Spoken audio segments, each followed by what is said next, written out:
Smile and learn. Hello, friends. Today we're going to talk about a very important topic: quality education. It's the fourth of the Sustainable Development Goals. So let's get to it.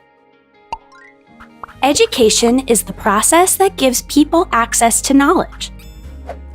This is what allows us to better understand our community's values and culture, build social skills, and get necessary training to perform different jobs when we're adults.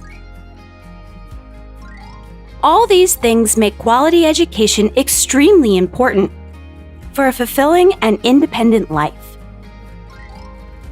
That's why it's a basic right for children, adolescents, and adults all over the world.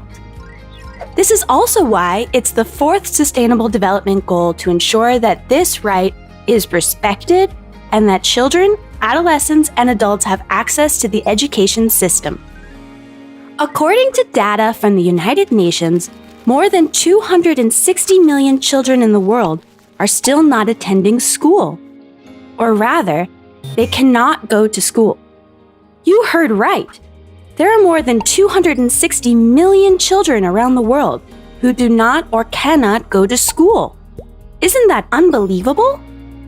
Sometimes this happens when children live far away from their schools and have to travel very long distances every day to go to school.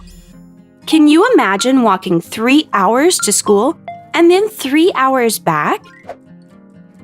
This is what happens to many children living in developing countries. Poverty is also a factor that limits access to education. Many children have to start working when they're still very young in order to help their families economically. And this situation causes them to leave school before they finish their studies. Another reason that prevents access to the educational system is the armed conflict or war situations that are occurring in some countries around the world.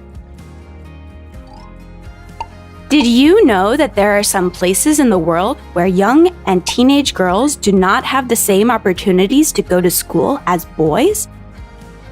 This causes them to have a lower education level and fewer possibilities to get skilled jobs when they're adults. Education needs to be available to the youngest children all the way to adults. According to UNESCO,